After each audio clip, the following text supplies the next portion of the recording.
Okay, so we're about to cover 6 million years of human history. It's an incredible story of how we went from these scattered bands of nomads to a global civilization. But really, how on earth did it all happen? That's the huge question we're diving into today. Right. How did we get from scattered atoms to these sprawling empires? It's this mind-boggling journey that spans millions of years. But the most dramatic stuff, the rise of cities, the birth of writing, the formation of massive empires, all of that happened in what is just a tiny, tiny fraction of that time. Just look at this timeline for a second.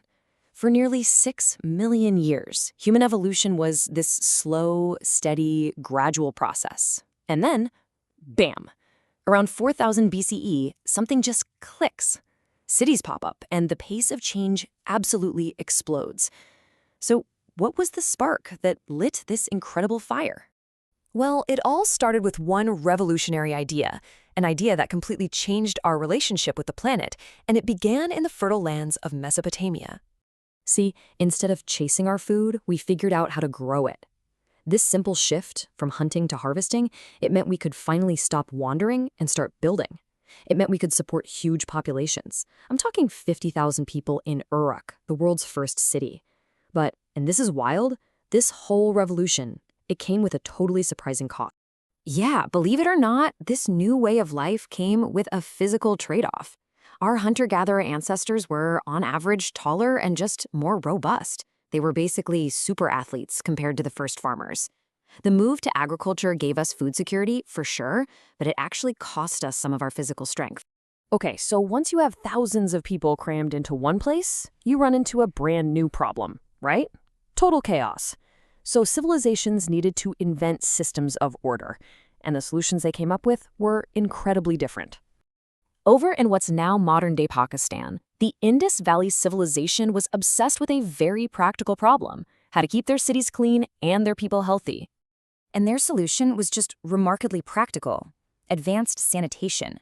I mean, we're talking about some of the world's very first toilets and sophisticated underground drainage systems. Their top priority wasn't some grand monument for the afterlife. It was all about creating a healthy city for the living. Now, let's jump over to Egypt, and you'll see a completely different mindset. Their greatest, most incredible engineering feats weren't for the living at all. They were massive tombs, all designed to ensure one single person's eternal rule in the afterlife. Their whole society was literally structured like a pyramid to serve this one goal. Everyone from the farmer at the bottom to the priest at the top had a specific role, and it was all designed to support the pharaoh, their divine connection to the gods. This rigid hierarchy was another really powerful tool for keeping order. Meanwhile, over in Babylon, they pioneered a different kind of structure entirely: written law. King Hammurabi carved 282 laws onto a giant stone slab for everyone to see. This created a society based on clear, transparent rules, not just the whims of a ruler. And some of these laws are, well, they're brutally direct. This is the famous eye for an eye principle. It established a really clear, if pretty harsh, system of justice. So this was a society governed by law, but was everyone treated equally under it? Not even close. The law itself baked the social hierarchy right in. A noble's bone was worth way more than a slave's.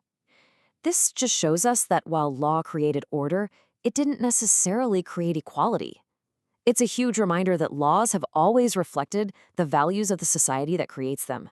You know, it's not enough to just survive and have order. We humans, we're always searching for something deeper, for a purpose. And this search led to the rise of religions and philosophies that tried to answer life's biggest questions. And what's so fascinating is that some of the most influential belief systems didn't come from a king's decree. They started as a personal quest. Take Prince Siddhartha. He lived this sheltered life of total luxury, but when he finally saw real suffering, it shook him to his core. He gave up everything to find an answer, and eventually, he became the Buddha. So his solution wasn't about pleasing gods or serving a king. It was about achieving a state of inner peace. This idea of a personal spiritual journey focused on your own inner consciousness was a totally radical departure from the big state religions of places like Egypt. And this focus on personal understanding wasn't just happening in India. Over in China, two major schools of thought popped up: Confucianism gave people a blueprint for a harmonious society built on respect and responsibility. Taoism, on the other hand, focused inward, teaching people to align with the natural flow of the universe to find personal fulfillment.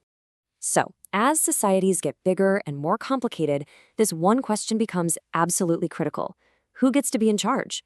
And let me tell you, early civilizations ran some pretty wild experiments to figure it out. In China, they came up with something called the Mandate of Heaven.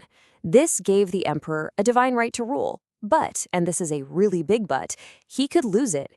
If he became corrupt or incompetent, natural disasters were seen as a sign that heaven had withdrawn its favor, which basically gave people the green light to rebel.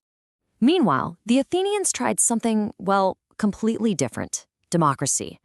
But it wasn't about voting for the most popular person.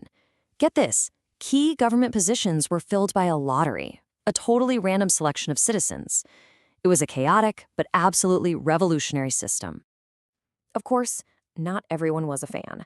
The philosopher Plato basically argued that ruling a state is a skill, just like navigating a ship.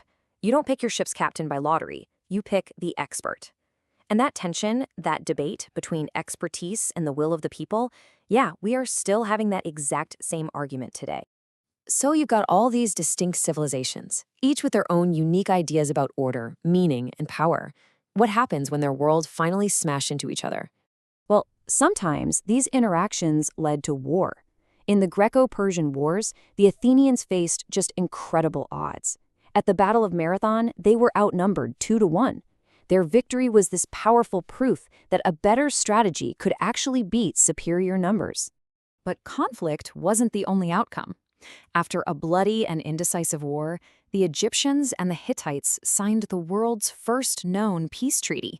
They literally carved it in stone, declaring that neither side would ever attack the other again. They figured out that cooperation could be way more profitable than endless war. And maybe the most powerful connection of all was trade.